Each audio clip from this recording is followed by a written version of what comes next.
Здравствуйте! В эфире информационный выпуск Амшекшара. Я и мои коллеги готовы рассказать о самых важных событиях сегодня в нашей стране. И сегодня в выпуске. В посольстве Республики Абхазия в Российской Федерации состоялся запуск Центра по поддержке молодежи «Будущее Абхазии». В Гудаутском ковид-госпитале находится на лечении 100 пациентов, 13 человек в тяжелом состоянии здоровья. Как изменился протокол введения амбулаторных ковид-пациентов с появлением штамма «Омикрон»? Более 50 работ представлено на экспозиции «Лучшая работа года». Центральный выставочный зал Союза художников открыл сезон 2022 года.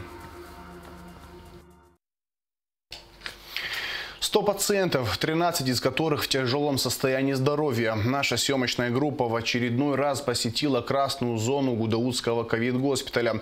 На сегодняшний день ситуация здесь тяжелая, но стабильная. Репортаж Сарии Кварацхели. В отделении реанимации Гудаутского ковид-госпиталя 13 больных. Состояние 9 пациентов крайней степени тяжести. С ноября месяца отделением реанимации заведует реаниматолог из Нижнего Новгорода Ангелина Калинина. По словам врача, на сегодняшний день в стационар поступают больные со всей республики, в частности из реанимационных отделений районных больниц. Понятно, что ковид здоровья им не добавляет, поэтому здесь регистрируется самая высокая смертность. За сутки действительно скончалось 5 человек. Самый молодой из них был мужчина 36 лет. Он был в крайне тяжелом состоянии, поступил уже с декомпенсированной основной патологией, от которой он предположительно скончался. Но в реанимационное отделение поступают пациенты нездоровые по соматическому, то есть сердечно-сосудистой патологии, с неврологической патологией, с заболеванием бронхолегочной системы, плюс возрастные пациенты и с большим процентом поражения легких. Как добавила Ангелина Калинина, рост заболеваемости в республике связан с появлением нового штамма коронавируса «Омикрон». На сегодняшний день в госпитале не диагностируется, какой именно штамм у пациента – дельта или омикрон. Врачи могут определить это лишь клинически. А что касается вакцинации, в реанимации привитых нет. К сожалению, вот здесь это беда, наверное, этой республики. Привитых пациентов у нас нет. На втором этаже инфекционного отделения 32 ковид-пациента. Тяжелых нет. Этери Губаз поступила в стационар неделю назад. Она чувствует себя хорошо. Динамика положительная. В одной палате с ней ее супруг Мираб. Его состояние удовлетворительное. Положительный был тест, но так бессимптомно, ни температуры, ни кашля не было. Но раз за ним нужен был уход, мы одновременно заболели.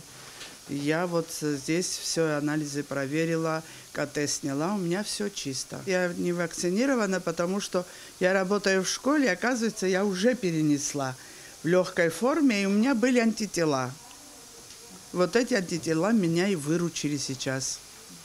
Да. А будете вакцинироваться? Буду, обязательно буду. И он будет вакцинироваться, и я буду. К выписке готовится сосед по палате Жора Бегян. Он здесь уже 18 дней. Поступил в тяжелом состоянии с двухсторонней пневмонией легких. Сегодня ему намного лучше. В тяжелом состоянии был, я даже моментом не помню. Спасибо всем обслуживающим вот этим персоналам, докторам. Обращается очень приятно. Одни отказывались говорить на камеру, другие, собрав силы, благодарили врачей.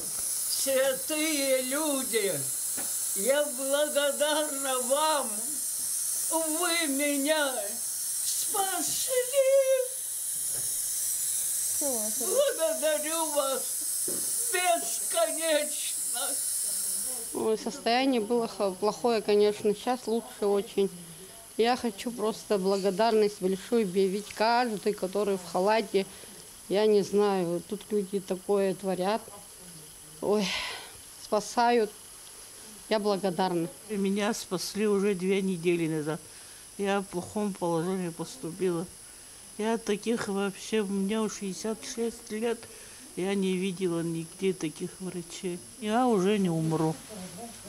Благодаря вот этому Анрику, вот этому всех этим медсестр, которые, как мама, вот здесь каждую минуту днем и ночью стоят. Дай Бог им здоровья, очень внимательные, вежливые. Я вообще куда? Я говорю, я в рай попала, я очень тяжелая пришла, я в рай попала. Дай Бог им здоровья, как они нам помогают. Посетили мы и главный корпус Гудаутской ЦРБ. На 3-м этаже 34 ковид-больных, 12 в тяжелом состоянии. По словам заведующей отделением Ирмы Кочарава, количество больных каждый день увеличивается. За вчерашние сутки поступило только 5 больных. Выписка, конечно, тоже у нас достаточно активная, но, несмотря на это, быстро очень места заполняются. И все больные, к нашему сожалению, они уже поступают в достаточно тяжелом состоянии. Очень многие, да, переведены из других стационаров. К сожалению, мало что от нас может в этом плане зависеть, потому что то, как будет протекать само заболевание и какие осложнения вызовет у того иного пациента, мы не всегда можем это спрогнозировать. И несмотря на активное лечение, например, в других стационарах, да, состояние больного ухудшается, и он поступает уже к нам в таком состоянии. Иногда, естественно, они поступают и с амбулаторных инстанций, и также дома. То есть не всегда это лечение адекватное на амбулаторном этапе. Вот, как бы тут все факторы, они и есть. Любовь Осколова заболела коронавирусной инфекцией 28 января, а уже 3 февраля была госпитализирована в тяжелом состоянии.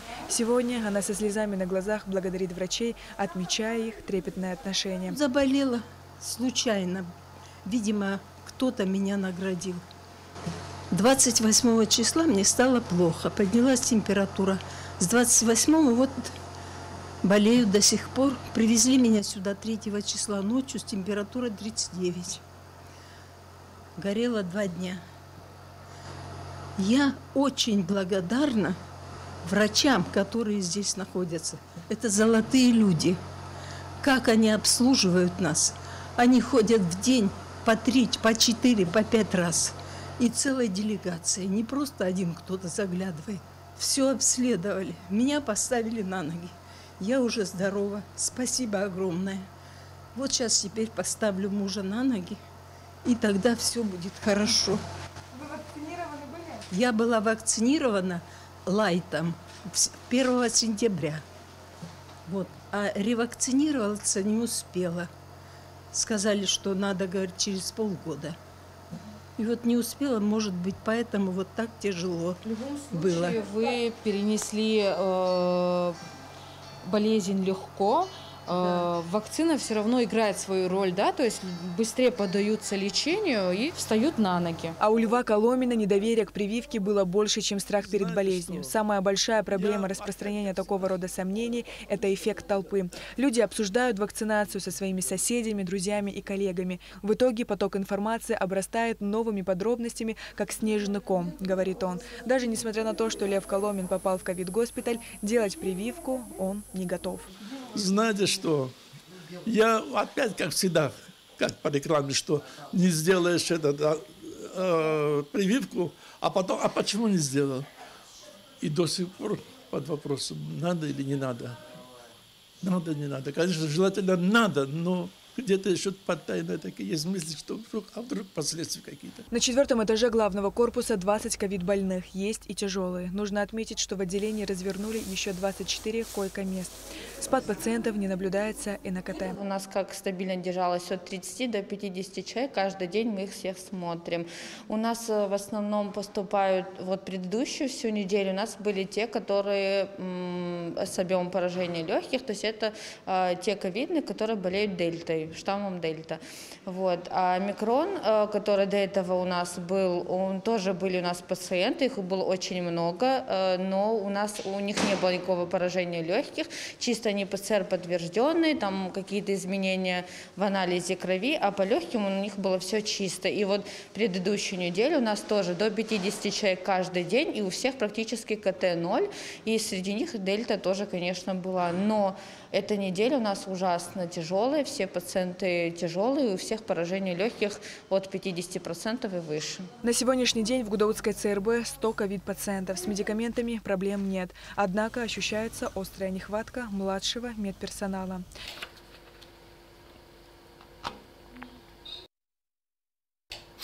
Состояние дел в Гудаутском ковидном госпитале, график дежурств сводных медицинских бригад, обеспечение лекарственными препаратами и оборудованием обсуждались на рабочем совещании, которое провел в больнице министр здравоохранения Эдуард Будба. Также была обговорена необходимость открытия еще одного отделения, но на данном этапе было принято решение этого не делать. После совещания Эдуард Будба проверил кислородную станцию. Министра проинформировали, что в запасе 12 тонн кислорода. На днях должны привезти еще 16 тонн. Пациенты получают кислород без перебоев.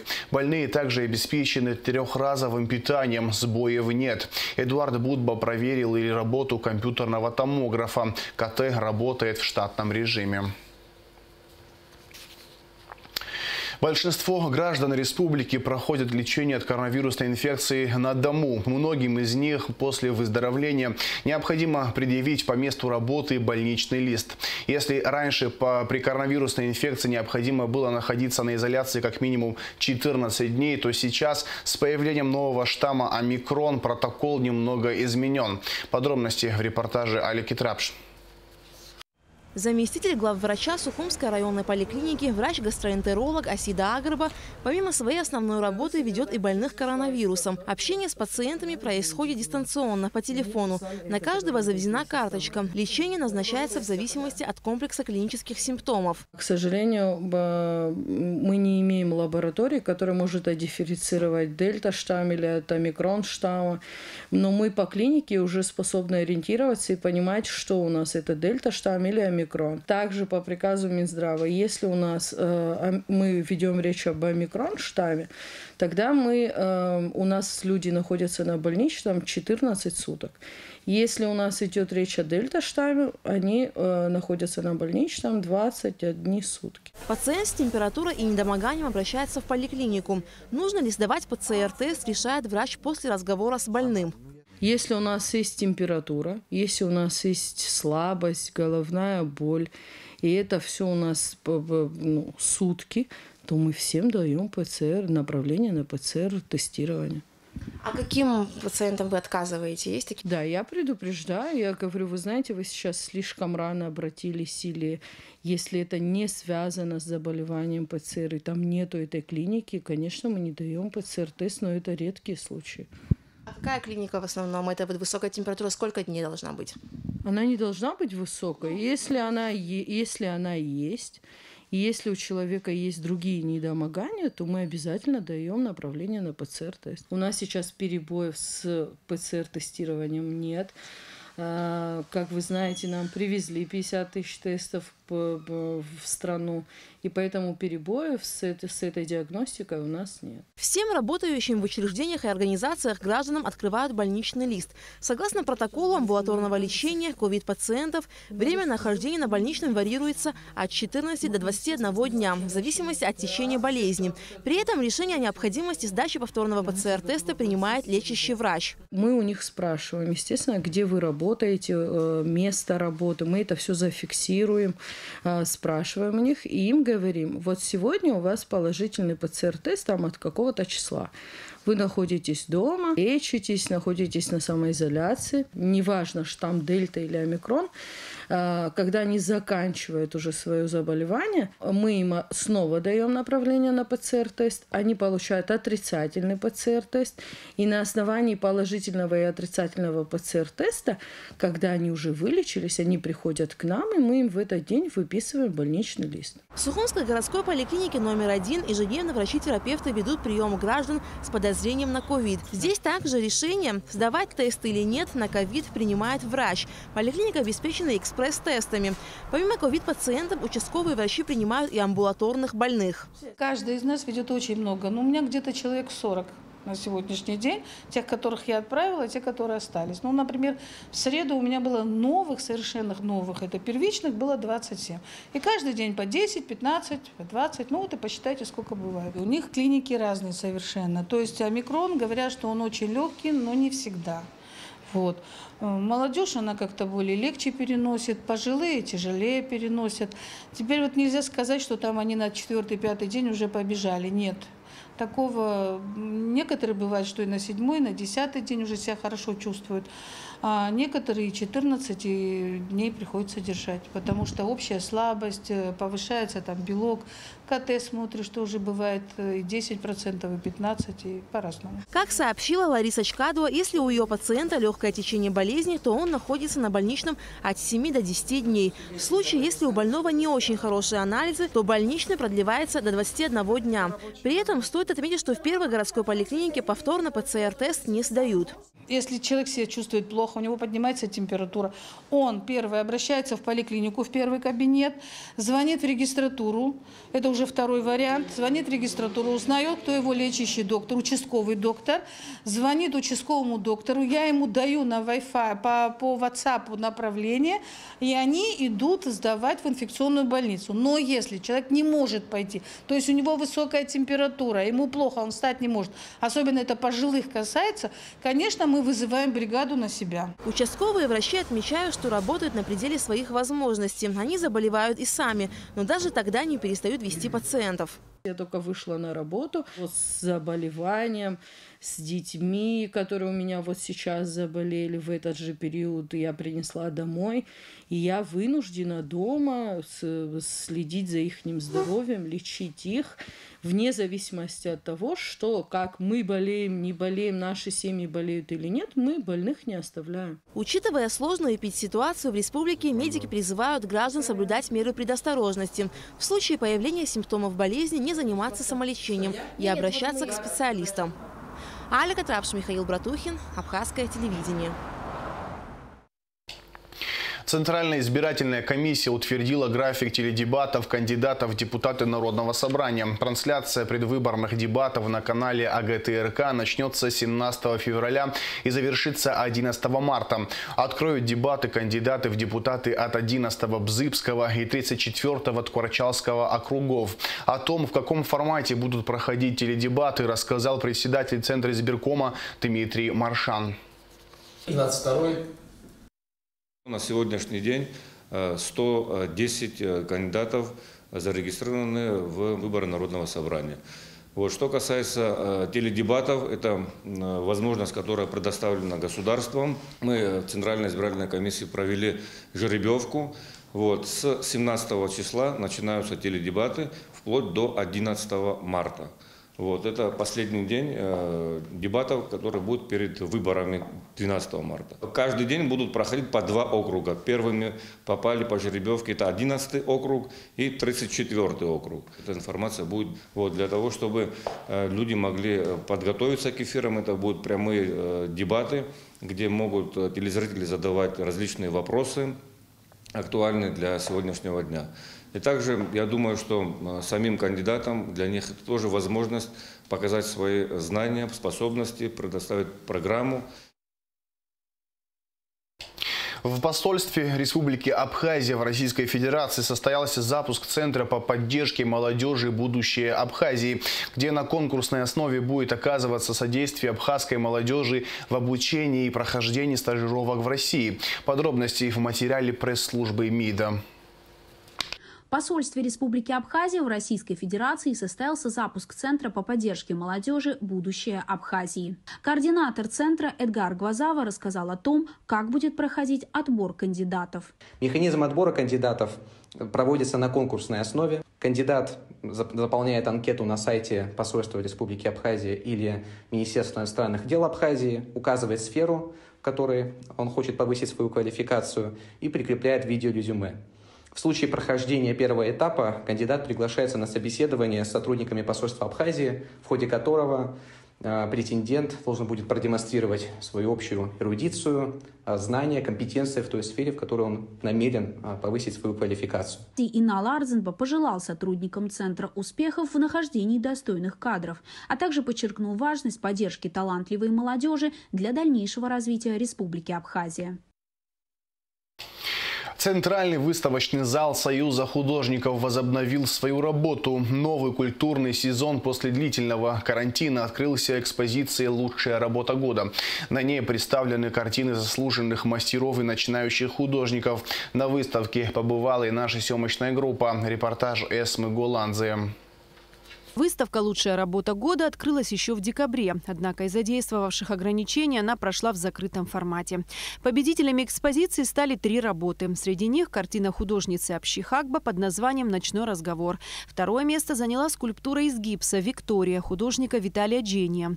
Лучшей работой 2021 года был признан красочный натюрморт Виссариона Цвишба. В декабре были определены лауреаты государственной премии «Лучшая работа года». Но саму экспозицию наши посетители увидеть не смогли в полном объеме.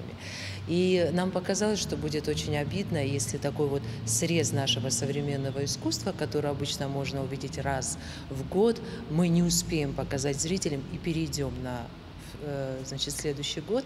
И поэтому экспозицию сохранили.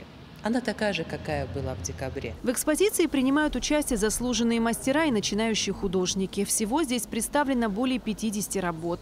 С натюрмортами и пейзажами соседствуют портреты, графика, скульптура и работы в стиле абстракционизма. У каждой из них своя неповторимая энергетика и особый стиль. Я работаю здесь, в выставочном зале, уже 22 года. Скоро будет, да. И, в общем, я начала рисовать уже 7 лет. Принимаю участие уже 7 лет во всех выставках, нашей выставки. И принимала участие в Москве. Искусство не имеет границ. Это наш абхазский пейзаж, но я пишу, как я чувствую, как я вижу.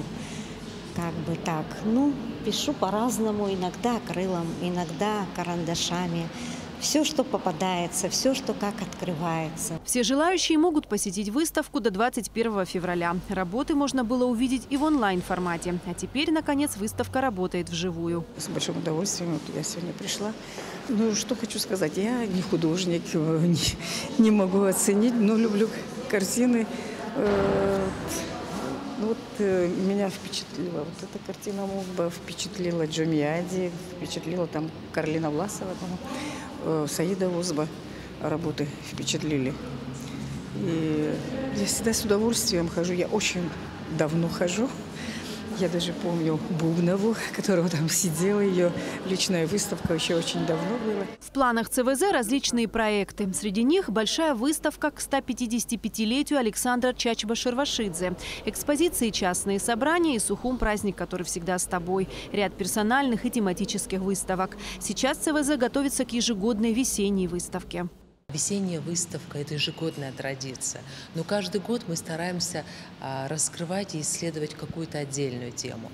Если в прошлом году это был женский портрет в творчестве абхазских художников, то в этом году мы решили повернуть в сторону цветочный натюрморт в искусстве, в изобразительном искусстве, который даст возможность нам проследить на протяжении нескольких десятилетий, какое разнообразие его было представлено в картинной галерее, в творчестве современных художников. И, конечно, это будет такая яркая, интересная, новая весенняя выставка. Культурные площадки возвращаются к нормальной жизни, но при их посещении нельзя забывать о мерах безопасности, использовании масок, антисептиков и соблюдении социальной дистанции. Эсма Голанзе, Алексей Гухава, Абхазское телевидение. 22 февраля в Москве состоится бой Харитона Агарба за титул IBF Интерконтиненталь в первом полусреднем весе, сообщает пресс-служба Госкомитета по делам молодежи и спорта. Соперником Харитона станет опытный венесуэльский боксер Нестор Гонсалес. Предыдущий поединок Харитона Агарба провел в декабре прошлого года, где, победив техническим нокаутом в 3-м раунде Петра Петрова, завоевал вакантный пояс IBF Европен. На профессиональном ринге он с 2019 года провел 7 победных боев, 4 из которых выиграл нокаутом.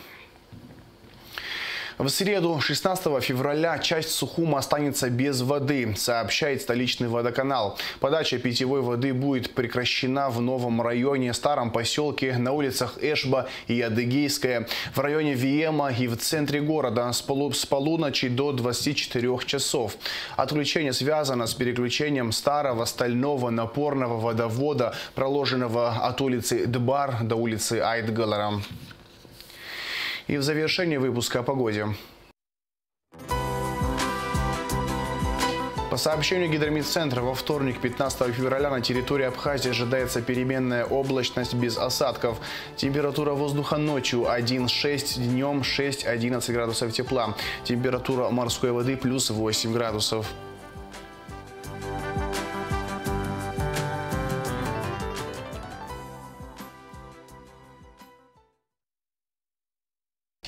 На этом информационный выпуск Амши Ушара подошел к концу. Всего хорошего. До свидания.